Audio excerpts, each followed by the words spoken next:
I just want you to know I practiced this word about 20 times to make sure that I did not mispronounce it.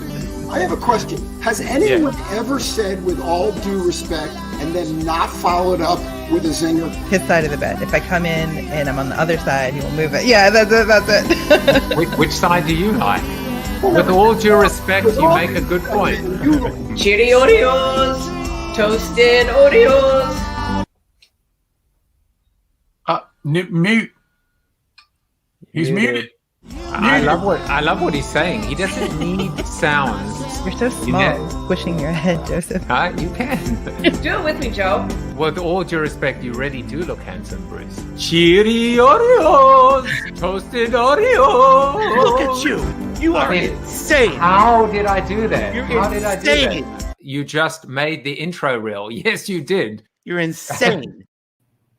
Well, hello, everybody. I am clean at the moment, but I'm about to get dirty because here I am in the middle of one of those insanity Spartan races. I'm pretty sure the wire behind me is electrified as well. I guess Spartan races were made for true masochists, in other words, entrepreneurs, or maybe my next guest. We will see soon enough. But today is actually one of my favorite days.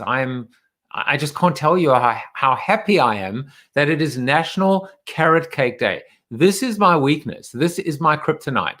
I could be the fittest person in the world. I could be on any regimen or wellness routine. I am going to eat a piece of carrot cake. I just love me some carrot cake. And one person who's definitely not a carrot top is my guest today, Justin Levy / Levy. We'll have him clarify exactly which one he is, who's going to be on the show today. I've known Justin for a long time, and he has a personal story and a personal journey unlike many, if not unlike, I would say, any person, and he's going to share that with us. So just one quick change. We had obviously a phenomenal conversation yesterday about self-reliance with John Jantz. Sarah Townsend is going to be here tomorrow, filling in for Tracy Lovett, who unfortunately was unable to do the show tomorrow. So we've just done a little bit of a switcheroo. And then on Friday, as you've been no doubt paying attention, another phenomenal community show. And I cannot wait to welcome 5 previous guests back on the show. Let's do birthdays. Happy birthday to Esteban Contreras, Celia Ophir. Who else is there? Jill McFarland. And then on LinkedIn, not so many people on LinkedIn today. Jessica Perilla, Lauren Kroger, Lauren McConnell. Hope you guys are having an amazing, amazing day, no matter where you are, no matter how housebound you are, but hopefully your spirits are high and mighty today.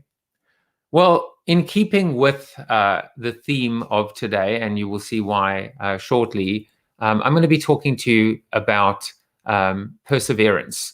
And I really just love the body of work that's being created through CoronaTV.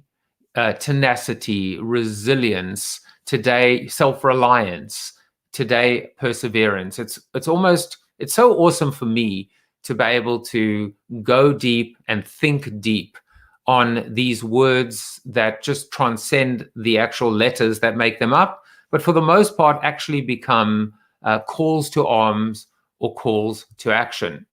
So let me tell you about my morning. This morning, I did my best to put Justin Levy's 3 words for 2021 into practice: perseverance, wellness, and recovery. I was on my Peloton bike at 6 a.m. trying to keep up with Matt Wilpers in his 45-minute Power Zone ride. I then jumped into Clubhouse in a room discussing dealing with funks, keeping motivated and motivating others. The subject of procrastination came up, and someone mentioned that they had heard the idea that procrastination is when you don't want something badly enough. Therefore, you're going to procrastinate. I let that marinate a bit, and I get it. If it means that much to you, you're gonna get it. You're gonna get to it like ASAP, right? If not, you're just gonna put it on the back burner. That said, I think the exact opposite scenario actually applies equally. The high stakes, mission critical stuff in your life that happens to tap into fear, uncertainty, and the unknown often gets swept under the rug and kept at arm's length. Yesterday, I heard another insight, which I appreciated a lot. We often say that the first step is the hardest when it comes to making a change, committing to a diet or an exercise regimen, for examples. The idea in question was that the first step is actually not the hardest. It's the second step that is. I guess both ideas tap into this notion of perseverance, staying the course, not giving up, no let up, as Ted Rubin might say. The superpower of endurance is now more than ever a vital ingredient in the recipe for success. It has a bunch of accomplices as well: tenacity, thank you Ford sakes, and patience. Millennials and Gen Z are often labeled as being the instant gratification generations, but I think the business world is actually very much the same. Marketers tend to embody the worst qualities of both. They expect viral success and immediate returns on their investment, but on the other hand, they're always pushing back and pushing off new projects for another day, which of course never comes. Failing to commit is a cardinal sin. Instant gratification lives at the exact opposite end of the spectrum of procrastination. So how do we reconcile? Well, I'll tell you. We reconcile by finding a balance and an equilibrium between moving too fast and moving too slow. We reconcile by having a long-term vision and mission, playing the long game, but balancing it out with quick wins. We reconcile by reprioritizing what is in fact important and time sensitive. We reconcile by putting our heads down and keeping going. And that is how we become unstoppable. Well, the person that I think is synonymous with the concept of being unstoppable is my next guest, Justin. And I'm just going to come out and say it correctly because I've just been like, I guess, teasing him. Justin Levy. So I lost my mouse for a second. When Justin Levy was in grade school, his teachers would always make notes on his report card saying that he talked too much. He's been able to channel that into a passion for public speaking on social media, marketing, and technology. Over his career to date, he has consulted with marketing and PR agencies, as well as brands across an array of industries. Previously, he led social marketing at ServiceNow, global social media for Citrix, and launched a social media agency. He has been busy. He is the author of the second edition and co-author of the third edition of Facebook Marketing, and he is my guest today. Let's welcome him on. Justin Levy, welcome to the show. Thanks, Joseph.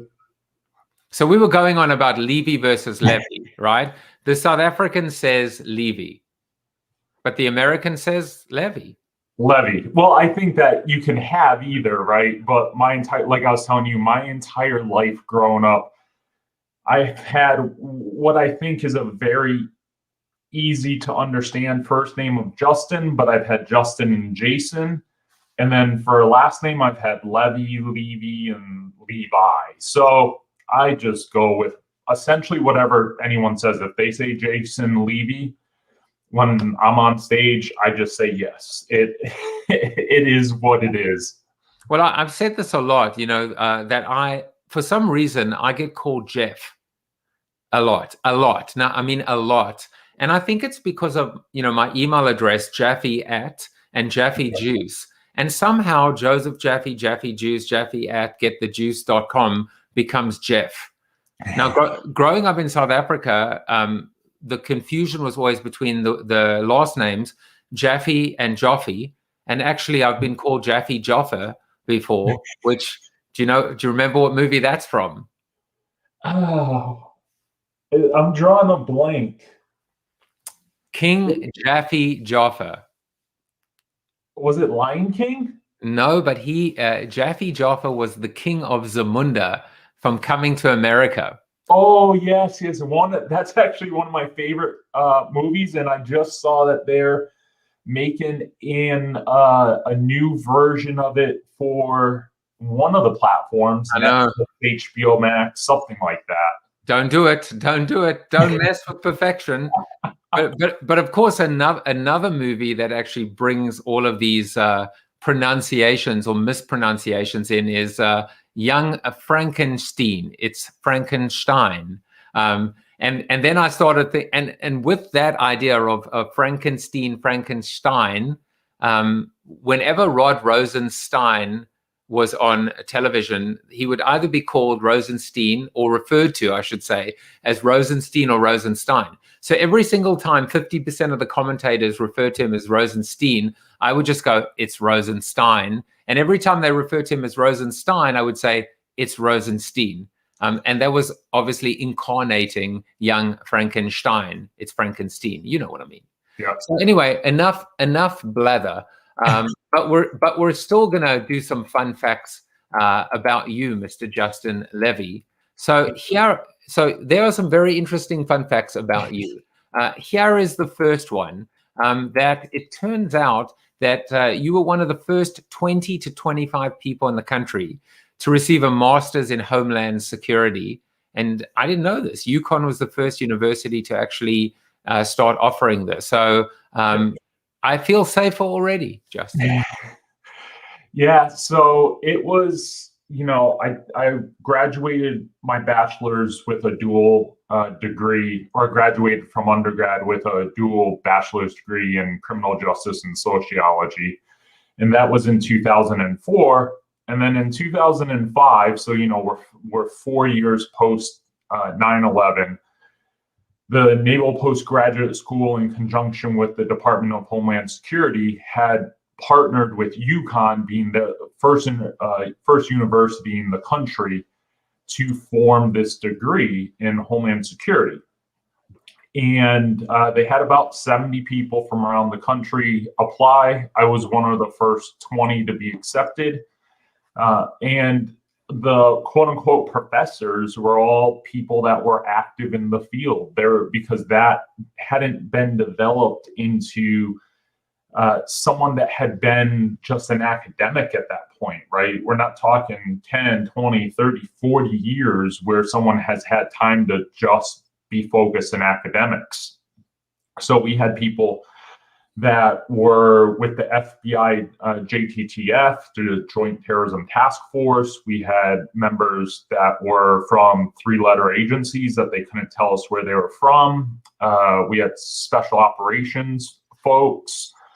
We had people from all walks of federal and military life that were our professors. And a lot of our textbooks and things of that nature, because some of them were just PDFs, were things like the 9/11 Commission report, and then going through that, and constitutional law books on terrorism. And at the end of it, I earned a master's in Homeland Security. Nowadays, now that we're 14 years past that, my graduation, it's available at many top universities across the country. But for sure, that whole discipline or approach now has to include this rise and this acknowledgement, I would say, of domestic terrorism as a very, very real, substantial threat and danger. Yeah, unfortunately, yes. Because you have seen, and without going into politics or anything like that, you've seen what's happened over the past several months. Right. So and that this wasn't the first time it's happened, right? We've seen it happen over time before everything that's happened, but now the gates have kind of been unleashed over the past several months, year or so, and then with the January 6th insurrection that happened, that really bore everything to come forward.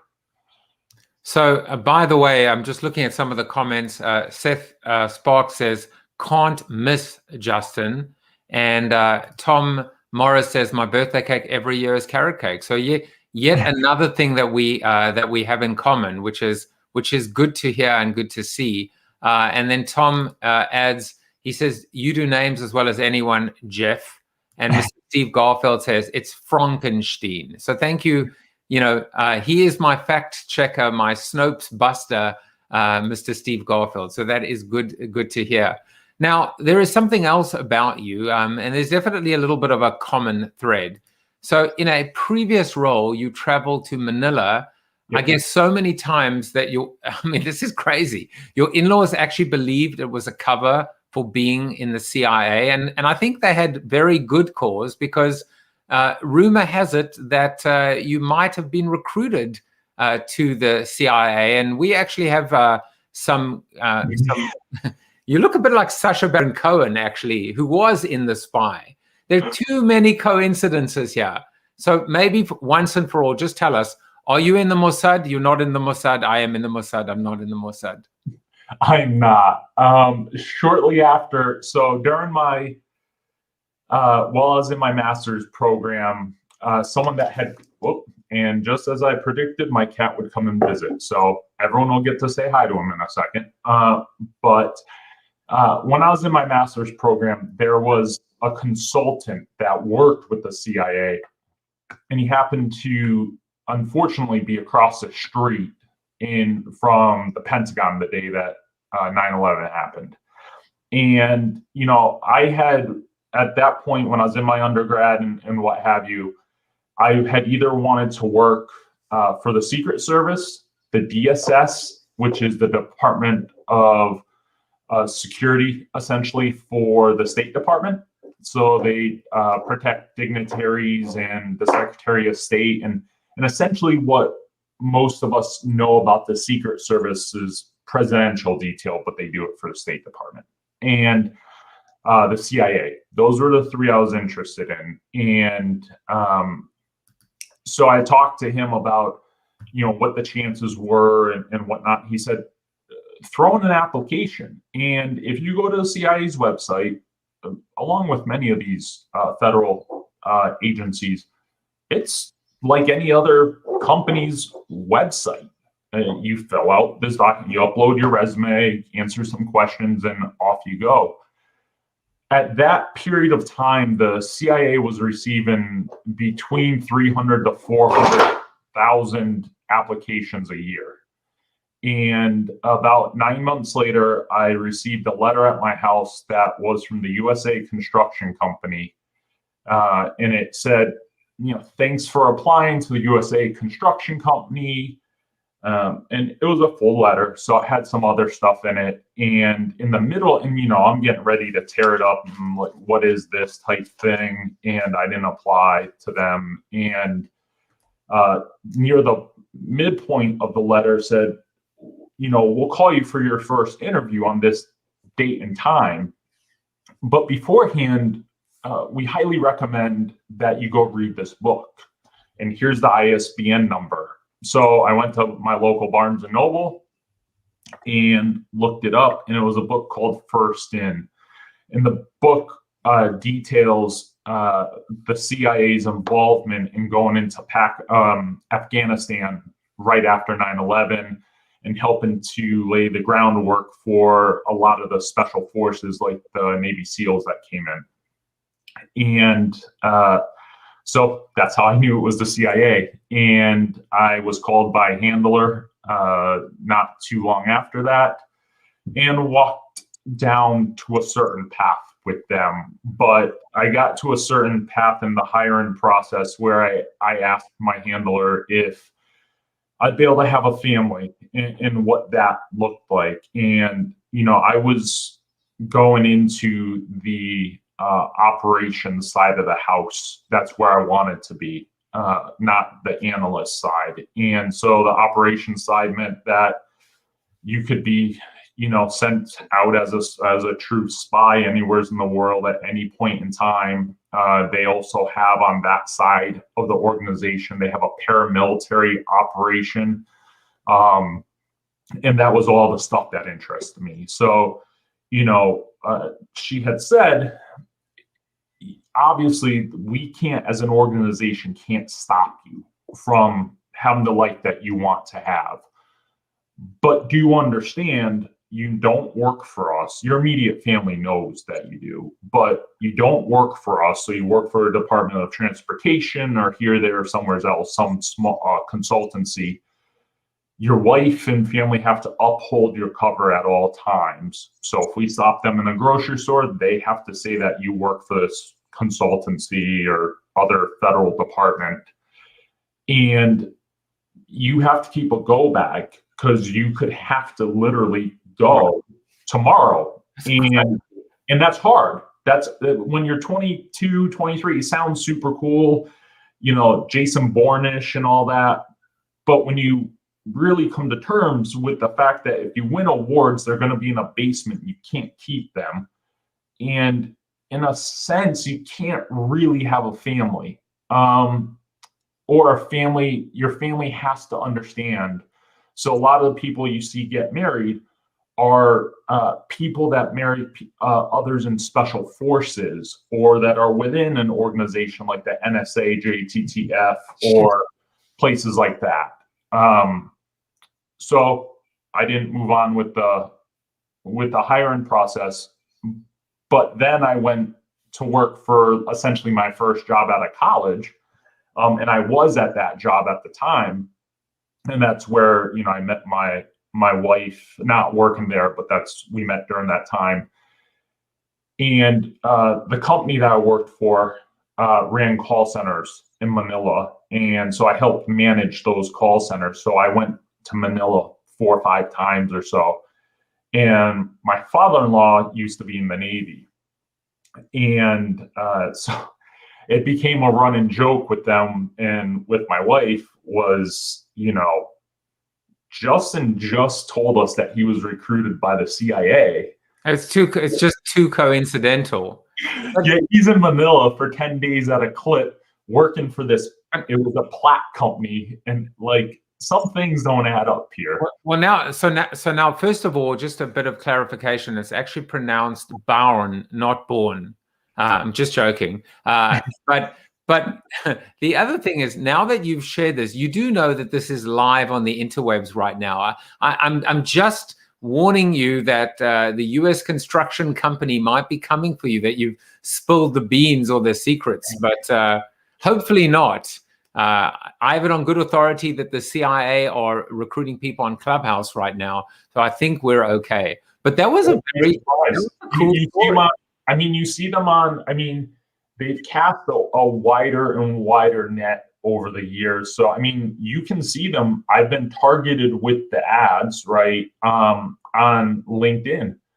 And you see them actively recruiting on LinkedIn. They have a company page. Literally, like any other company, you can apply to work for them. And so certainly they have some of the secretive approaches that they have, right? And they do what they do because of who they are. But they also have very open roles that they are recruiting for. It's fascinating. By the way, Glenn says he was recruited by the question mark in 1988 and enjoyed the process. He spoke Mandarin at the time, and he was attached to a location out of Taiwan and Bangkok. So I guess CoronaTV is where spies come to hang out. So welcome one and all. Welcome one and all. I want to get to, obviously a different subject, a subject that is a little bit more serious, but one that is both uplifting and inspirational. And that story is your story. And I wonder if you could just take people through. I remember you back when, gallivanting through the hotel corridors at CES, Brogan in tow, and, the crayon days. And I remember you then, and I remember you as you were. But then something happened, or a series of somethings happened, and I would just love for you to tell that story. And I'll jump in when it's the right time. But other than that, I'm going to put you on the screen and let you tell your story in your own words. Yeah. So, I mean, we have been friends for, I mean, over a decade at this point. Seems hard to believe, but yeah. So on August 10th of 2010, or wait, no, sorry, 2014, we'll be at 7 years this year. It was a Sunday night. I was sitting on my couch,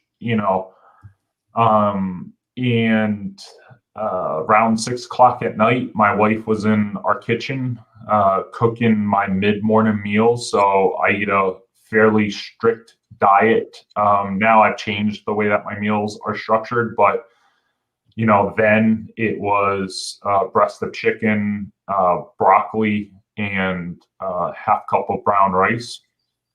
And I was watching TV, and right in the middle of it, without any kind of early warning signs, nothing, I had a massive grand mal seizure. And so what happened to me was my arms came up at a 90-degree angle by my side like this, and I started to violently shake. Now, a lot of people will fall, or they'll be standing and it'll happen. But because of upper body strength, and it's not an ego thing, it's just what happened. Because of upper body strength, my arms tried to fight. My arms and back and shoulders tried to fight it. And the way that I experienced it was that the more I tried to yell out to my wife, the more I felt like I was drowning. So if you can imagine the feeling of being underwater and trying to yell for help, and swallowing more water, that was the way I felt.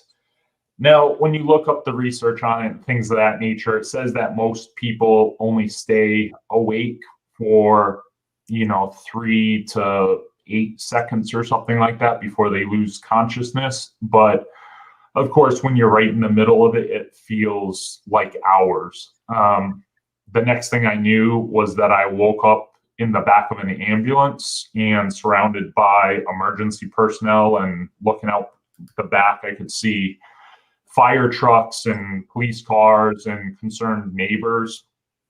I would come to find out later on that when it happened, as you can expect, my wife screamed at the top of her lungs for help.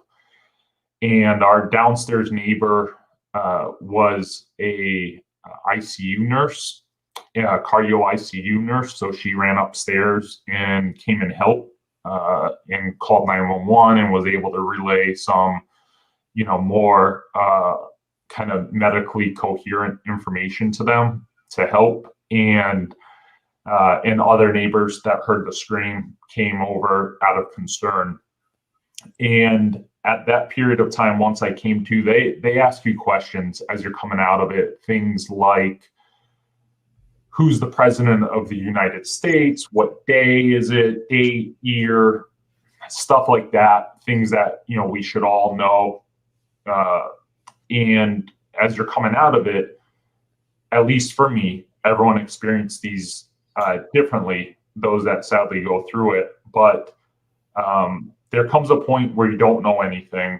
There comes a point where you know the answer, but you can't verbalize it. So you could ask me, who's the president of the United States right now? I know that it's President Biden as of today. Then it was President Obama.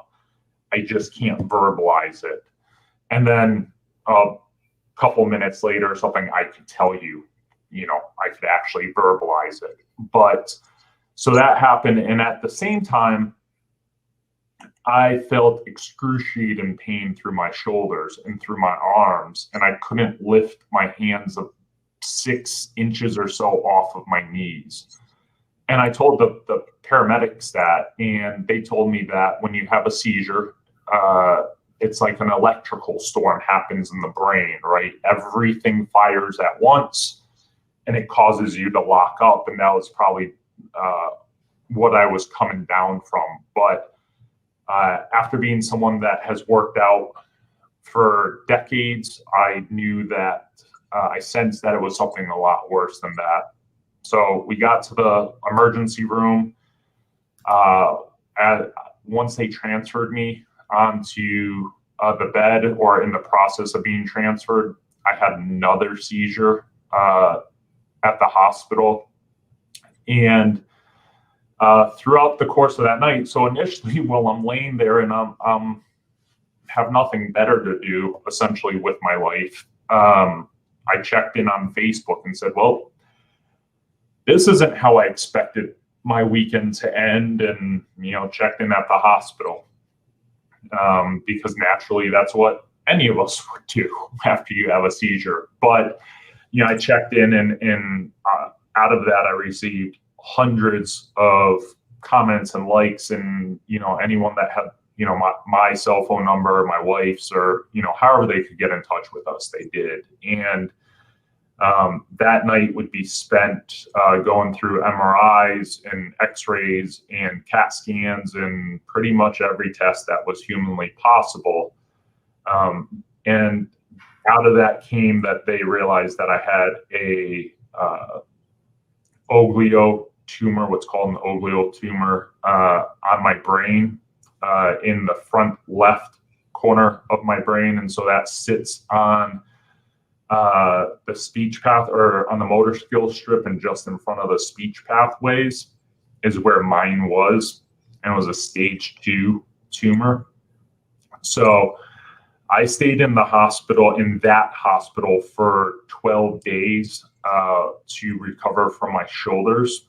So on that Wednesday following the seizures, so whatever that would have been, the 12th or the 13th, my surgeon, or my doctor, my orthopedic doctor, had walked in and told me that my shoulders hadn't been kind of been just a typical shoulder injury. After he had run more tests, I had completely destroyed both shoulders. And so what that meant was that I had fractured the humerus in both shoulders, the rotator cuffs in both shoulders. I had lost so much bone that they would need donor bone to rebuild them. And I had torn up sections of my upper biceps. So if you fast forward to that Friday and then Sunday, I had, within 96 hours of one another, had each shoulder rebuilt. And so now I have pins or screws, and 2 screws in both of my upper sections of my bicep, just below the shoulder. And my shoulders are rebuilt with bolts and fiber wire that holds them all together. And so that was that period of time, going through all of that. And then while they waited for me to recover from that, my orthopedic surgeon had come in and told me that I would never be able to work out again, never be able to lift weights. I'd never have the range of motion that I have. I'd only recover a certain percentage of it in physical therapy, which I would go through for 16 weeks. And after that, they had thought that I would transition right into my brain surgery. But after consulting with our neurosurgeon, who we were really fortunate to live where we live. So we live in the Bay Area, and UCSF is ranked number 1 in the state of California and number 3 in the country for neuro. So we were extremely fortunate to live where we live. And even Stanford, which, is right in the area as well, ranks in the top 5 to top 10. So, even if I had gone there, we're fortunate. So I met with my neuro team several times over those 12 days. My neurosurgeon, the doctor who'd become my neuro-oncologist and neurologist. And the decision was made that I'd go home for about a month and continue to heal from my shoulder injuries to let the body heal, right? You need so much strength to go into something as serious as a brain surgery. So my body needs to heal over a period of time. When I got home, no matter how much food I ate, and I mean, I was eating enough food that should have made me 600 pounds, right? I mean, people are bringing over casseroles and cakes and having stuff delivered to our house and gift cards to fast food places and everything. And no matter how much I ate, I was losing weight. I couldn't keep weight on. And to the tune of, it was something around 50 to 60 pounds in 6 weeks. So much so that my skin was stretched over the back of my scapula. And, you know, a polo like this, and not this one, but I have photos posted of like them being down to my elbows and baggy. So I made a decision in those initial period of time before my brain surgery that I wasn't going to listen to my orthopedic surgeon. I would go through the processes that needed to happen. So, for example, for 4 weeks, my physical therapy had to be passive physical therapy. So being manipulated by my physical therapist, doing things like pool therapy. So he had a swimming pool with some things to help rebuild pieces of my shoulders. But after that, and this comes after my brain surgery and things of that nature, you know, I would be the last. I'd always schedule my appointment last in the day, and I'd push myself. Whatever our exercises were, we did, and then afterwards, I wanted to do more. And a lot of times, virtually to tears, and because I wasn't gonna be someone that never worked out again. I wasn't going to be within some parameters of my orthopedic surgeon, right? And this is before the surgery. Yeah. So before the surgery, you're already demonstrating a certain stubbornness in terms of saying, forget about what may or may not happen afterwards. You're already fighting for your strength and fighting for your resolve, and ultimately to not be a victim pre-surgery, which I find to be incredible. So pre-surgery, because I was in the hospital, remember, for my shoulder surgeries. So I had a mental resolve at that point, because it was crushing the day, and it might have been that Wednesday, it might have been that Thursday that my wife went and canceled my gym membership. It was like a piece of me, right, that had been taken away. But then coming out of my surgeries, post shoulder surgeries, before my brain surgery, I had made this decision that this wasn't going to define me in as much as whether I could ever work out again or not. So go through some of that, but then I get a call from my neurosurgeon. We had a date locked in for my neurosurgery, and he was actually able to get a hospital or surgical suite earlier. So on September 11th, of all days, I had my neurosurgery, and that was about a 12-hour long process. I went in at 5 or 6 a.m. to go through all the pre-op stuff with the hospital. That was immediately me coming out. So that's why you see all sorts of weird stuff coming out of my body. And then that was the day after. And they had to cover, just in reference to this photo, they draped that towel over my body because my heart had gone into AFib overnight, so I had a lot more leads on my body. But so I went into hospital. It was about a 12-hour procedure over the course of the day, from the time they took me away to the time that they had brought me to in a state that my wife and family could come see me. My father-in-law had flown out from Connecticut. My mother-in-law. So that night that I had my first seizure and my shoulder injuries on August 10th, my wife, unbeknownst to me, obviously I was out of it on every painkiller known to mankind, but my wife didn't know what else to do. So she called her parents in tears. She needed help. And so my mother-in-law booked a one-way trip out from Connecticut that morning at like 2 a.m. and headed straight to the airport and came out here. And she would live with us for 7 weeks to help take care of me, take care of my wife, emotionally, physically, whatever it took. And she was also who I started to regain some sense of mind with when it came to physical fitness, right? So yes, like I said, I went and pushed myself at physical therapy, but kind of what you're saying about the first step and the second step, the first step not really being the hardest, it's the second step. One of the things that was hard for me to deal with, and I think stops some other people, even if they don't go through something that violent, right, is I didn't have the strength or endurance to do anything. So it was humbling because today I might only be able to take 5 steps, for example.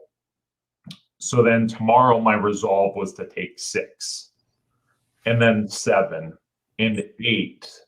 And then eventually walk the neighborhood with my mother-in-law during the day, while we were walking my dog. So, but those things were humbling experiences because when I say 5 steps, I literally would get exhausted after 5 or 6 or 10 steps and have to come back home. So, yeah, I get out of my brain surgery. I'm in neuro ICU for 96 hours. That's what those photos are that you're posting. That was or showing. That was me in ICU, hooked up to a lot of equipment. That when you're in the ICU. So when I was in for my my shoulder surgeries and for those initial 12 days, the hospital that we were in, Marin General, and in Marin County of the Bay Area, had allowed my wife to stay there with me. And they don't do that with everyone, but they allowed that to happen. So they had a futon kind of set up for her and everything, brought her food, whatever was needed. And, but when you're in ICU, and that was at UCSF, they don't allow that. And so her and her parents, after saying, checking in on me, had to leave. And overnight that night, my heart went into AFib. And so they had to connect. When you show that photo of the towel draped over me, I had to have a dozen or 2 dozen more leads put on me. I had to have a shot right behind my ear because I couldn't control how much I was vomiting, and some things of that nature. So 96 hours later, I went home and to continue my recovery. Everything I was told, and if you research it, everything that can happen from a brain surgery and from having an ovular tumor where I had it was, as you can imagine it, speech pathways and motor skills strip. You can have issues walking, basic motor skills, basic speech, not being able to complete sentences or things of that nature. Luckily, I didn't have any of that. But at the time, again, with this resolve to get better mentally and physically and emotionally, I had always known about Spartan Races. And they had one coming up 11 months later. And I would have 12 months of going back to my orthopedic surgeon, which is very standard. You just go month to month. They look at your range of motion, evaluate your scars and everything going on, just that sort of stuff. And so, excuse me, the first one was at AT&T Park, which is now Oracle Park, but AT&T Park, where the Giants play. And I worked really hard to get to that point, and went in and participated in it, and earned my medal at the end of it. And, you know, some of the things that I had to go through was, you know, they have a variety of obstacles there. Some of them are, you know, handlebars, monkey bars, things of that nature, climbing rope. I can't climb a rope. And that's one of those issues on my shoulders. I just can't deal with that downward pressure. And so for each failed obstacle, you owe them 30 burpees. And so I became very good at burpees. That first experience, I owed something like 210 burpees. So that I'm calling time out for a second.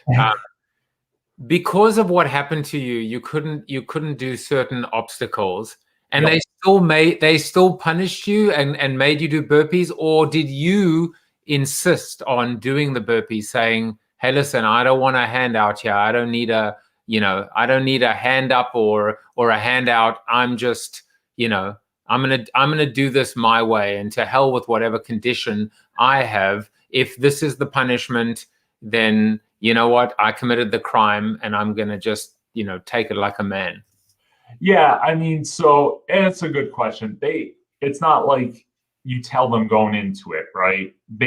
Spartan, what's really interesting, what's great about them is the organization and these races is that it attracts people from all walks of life. Whether people are trying to prove something to themselves, it could be recovery from an injury like it was for me. You can have some of the fittest people in the world, you know, muscular endurance athletes, things of that nature. There are people that run Spartan Races professionally with sponsors and things like that. And there's people that I've met and helped at races that are severely overweight, and they're using this as something to prove to themselves and to help get them essentially jump started with their fitness journey. So I didn't seek for, I didn't tell anyone, and I didn't want handouts. I just pushed through what I owed. And Adrian says Justin just takes obstacles and makes them his snack. And I've been flashing some comments on the screen. I have so many things to still ask you on this, and I will carry them over into the Zoom after show, and I put that URL up earlier. But let me ask you a quick question about Spartan, and then I want to get into Built Unstoppable. So it seems to me that Spartan was both your incentive to get through and to make it through and to prove to yourself and maybe everyone else. And once you got there, you didn't want that free pass. You were like, I made it here despite all of these obstacles, pun intended or not intended.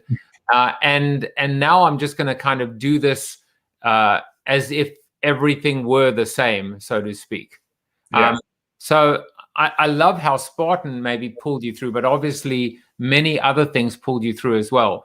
Talk a little bit about the sharing. You know, some people will criticize, some people overshare, but in this case, it's not even applicable because it was a vulnerability that most people could never be able to subscribe to. Or how did you see this idea of putting it out on Facebook? Because the whole reaction and the support that came back, I think was the driving force behind Built Unstoppable. And so I would love for you to talk about the connection with the community, the sharing on social media, and how that ultimately led to Built Unstoppable. Yeah. And so Adrian's my best friend, so it's good to see him here. So he was on the phone with me and encouraging me and part of this journey with me. So, you know, that first night, again, like I said, I checked in on Facebook, and what started as a journal on Facebook eventually became this website. And the heaviest weight that I could hold in my hand was my phone. Like, I literally had no strength to hold anything else besides my phone. And even at that point, when I say I was drugged up, I mean, think about any drug, legal drug, painkiller that's on the market, and I was on all of them. Like, if they could give me Dilaudid in this period of time, you know, every 4 hours or whatever, I was on that. Percocet every 8 hours, then I was on that. Like, all of them. And so there's some of the updates I don't remember, or I don't remember sections of them, of typing them, because some of them would take me all day, because, you know, I type part of it, have to take a nap, come back, type part of it, take a nap. And I didn't have anything else to do besides obviously talk to my wife and talk to my mother-in-law and the nurses and all that. So, and I never, even though at that point, I'd been involved in the industry for a long time and still to this day, I didn't think about the other side of it. Like, it literally I never considered that whole, you know, what's become, you know, Instagram is only for what's good in your life versus, you know, we don't talk about what's bad or the hardships that are going on, as so many people do. I had no consideration for that at a time. I wasn't seeking to build a community. I wasn't anything. I thought that this was an outlet for people, friends of mine, to understand what was going on, to keep them updated on what was going on.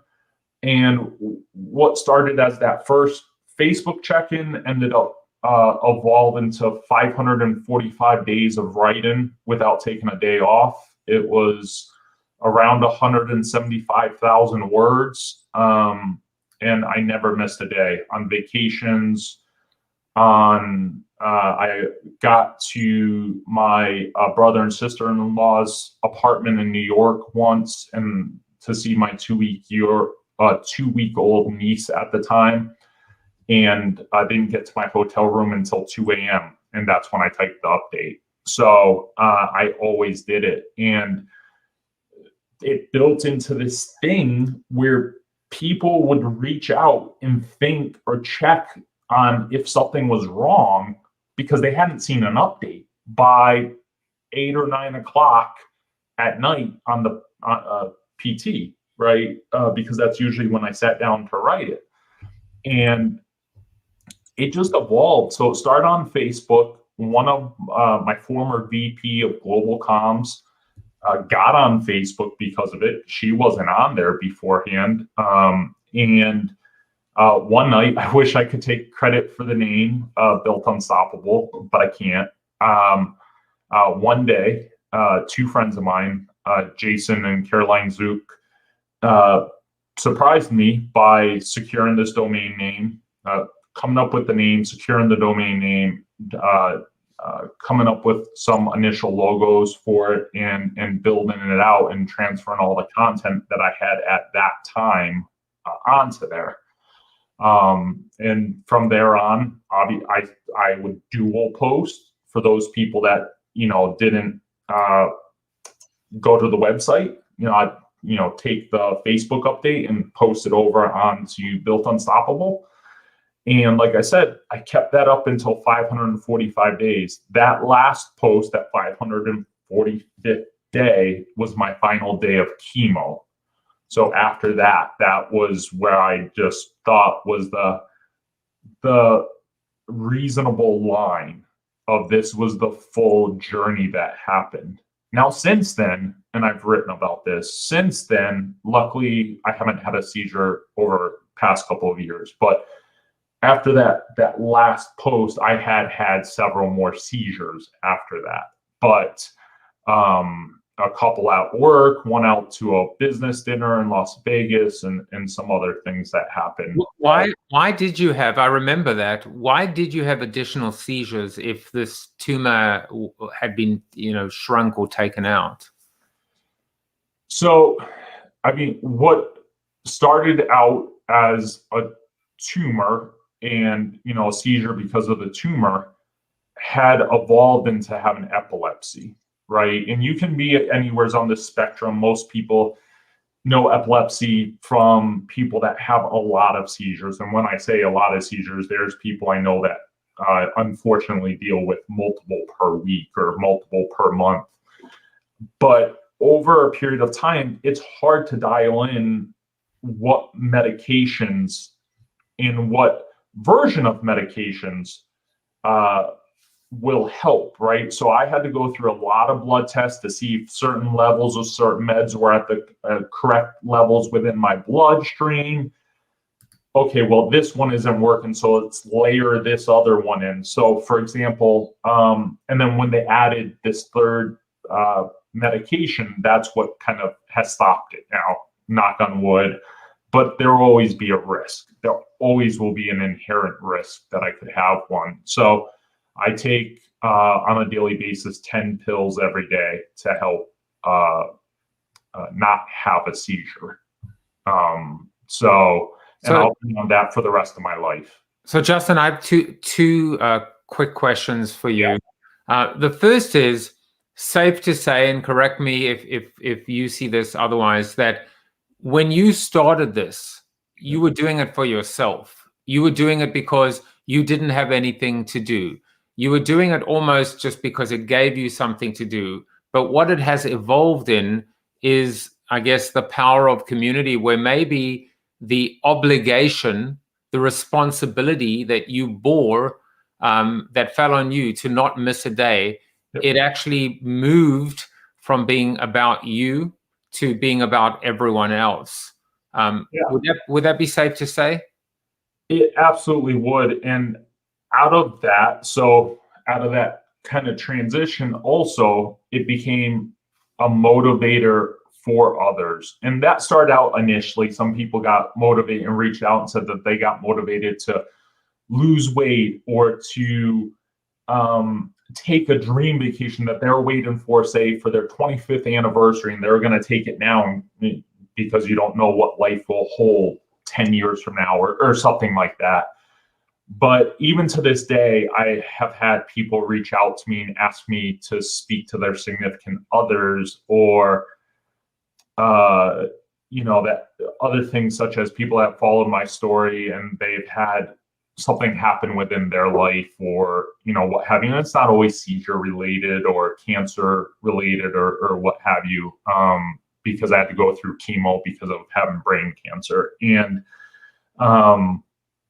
but it's just needing motivation because they've seen that I've done things like earn my trifecta medal with Spartan. I have to hold it up like this, or else all these pieces will fall out, or all the go ruck things I've done over now this period of time.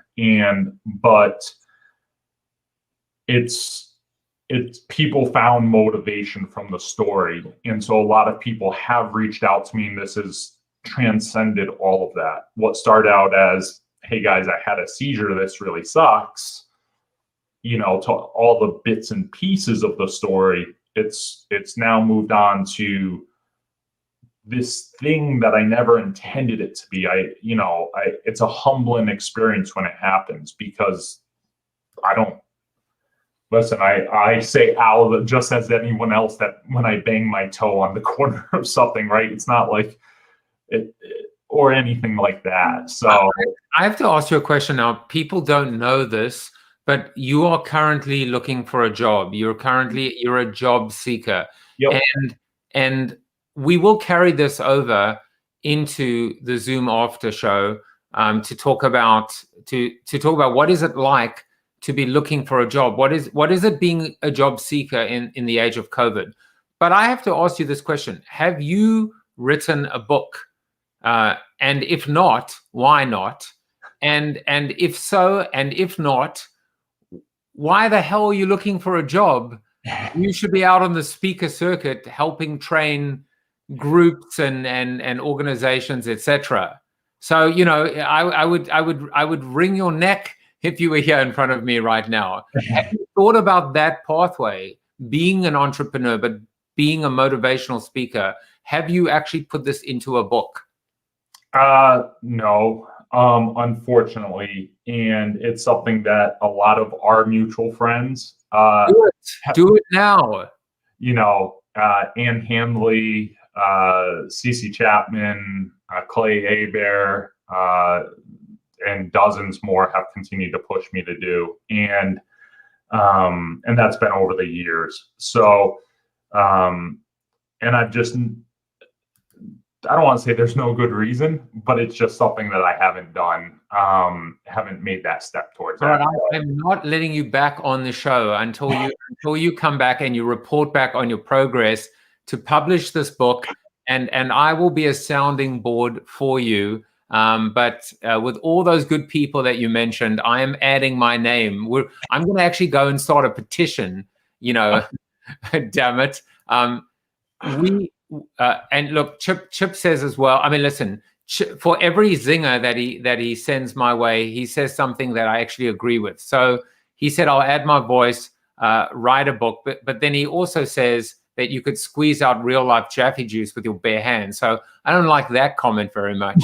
But Justin, let's continue that in the Zoom after show. I have to ask you one specific question, which is the Corona question.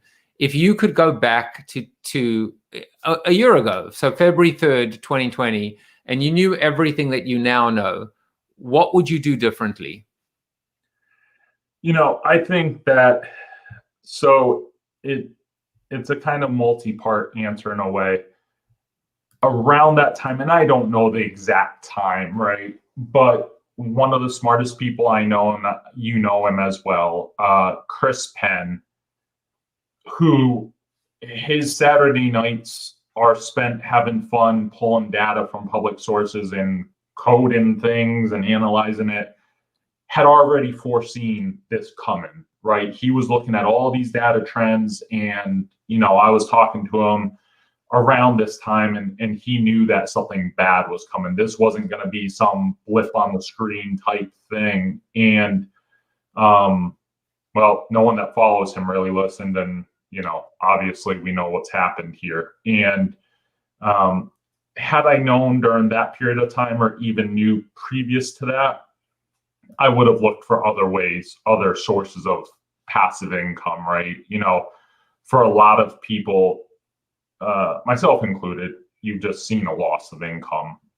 over that period of time. And those that had in place or immediately thereafter started other ways of passive income, or finding other income that wasn't attached to having full-time employment, or even within the professional speaking industry. You know, I have a lot of friends, and I know you do too, whose sole job is professional speaking, and they make a lot of money at it.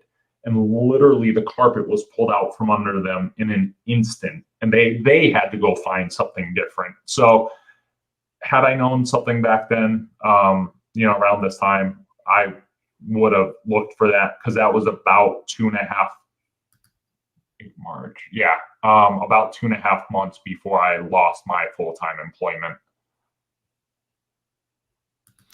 Well, I'm telling you this now, and I'm going to repeat myself like a broken record, which is when somebody asks you that question in 2022 about this date, February 3rd, 2021, your answer is going to be, I started to write my book, and that changed my life. And the next pandemic that hit, God forbid, I was prepared for it. Justin, we're going to go over to the Zoom after show. I really, really appreciate you coming in and sharing your incredible story, because it is an incredible story, no doubt. I've also learned doing the show that sometimes you don't have to cram all the stuff in that you thought maybe that you had to. But this was the quote that I normally, I'll just show it briefly because I think it's kind of relevant. It's not that I'm so smart, it's just that I stay with problems longer, in keeping with the idea of perseverance. And that was Albert Einstein. So yesterday I quoted Cezanne with respect to genius. Another genius basically said, nothing is insurmountable. It's like the Vince Lombardi quote, right? I never lost a game, I just ran out of time. And if smart and successful and, is just the equivalent of putting your head down, seeing it through, staying the course, persevering, I think you might be the poster child for it. So I just want to thank you for coming in. And of course, Chuck Norris has absolutely no doubt whatsoever in terms of saying this about you. You are Chuck Norris approved. Let's head on over to the Zoom after show. Thank you, Justin. Okay, see ya. Thank you for watching Corona TV with your host, multiple author, and global keynote speaker, Joseph Jaffe. Corona TV is the show about hope, positivity, optimism, and if there's time left over, a little bit of marketing. The after show on Zoom starts right now at bit.ly/Corona TV After Show. If you like the show, tell a friend or two. Please subscribe to the show at coronatv.show. And if you want to get inside news, previews of upcoming guests, and much more, text Corona TV to 66866 or visit josephjaffe.com/subscribe to sign up for the show's newsletter. And despite the best ministrations of your wife, you still look ugly.